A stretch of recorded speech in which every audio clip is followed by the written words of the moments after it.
ladies and gentlemen, the American policy is that Israel can do whatever the hell it wants. They can assassinate sitting presidents. They can steal our secrets and hand it to the enemy. They can steal our technology. They can blackmail our politicians and businessmen.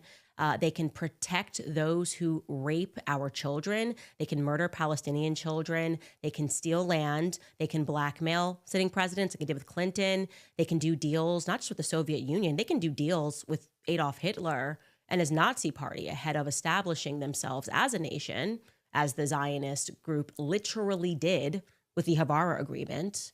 Don't you dare ask questions about that, as we're all being called Nazis, strangely, by Zionists. So long as they say, at the end of all of that, that we did it to protect the Jewish state. That is effectively the American government policy. And I want you to know something else. They're laughing at you. They are laughing at you. So whether you're a Democrat, whether you're a Republican, whether you're an independent, you are the end of a ha-ha joke.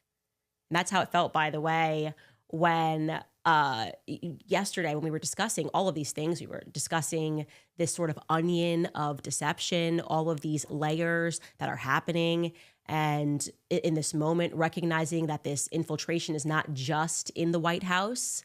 It seems like they're showing their hand in more obvious ways. The deception is being revealed. Places that we didn't even expect it, we're now recognizing, like in Christian churches. In case you missed this headline, the IRS, the state, has now decided that pastors can stump for politicians. Okay, this is a headline. The IRS says churches can now endorse political candidates. Now, why does that matter? Let me explain this to you.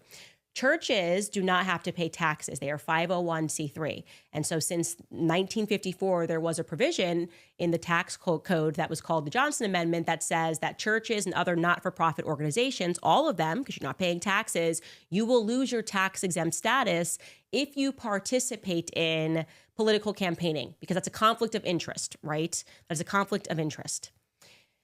And suddenly you get this group of Christians, national religious broadcasters, and several churches. They decide to sue the IRS over this rule, saying, no, actually, that infringes on our First Amendment rights, our freedom of speech rights.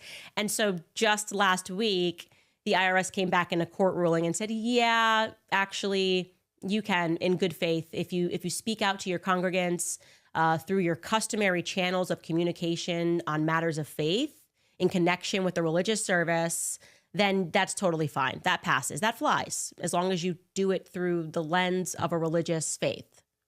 Okay? Well, why don't we just get rid of the whole rule for all 501c3s? Why can't all charities then just stump for politicians? And of course, this is because they're going to let money fly to these pastors more openly, more in your face. Nana boo-boo, you can't touch us. And the IRS is now saying that these religious institutions are really just engaging in what's a family discussion, right?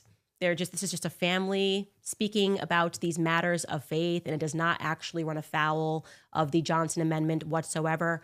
We know what this is about. Like I said, because we covered this on the show last week, Operation Mocking Pastor, suddenly for Israel.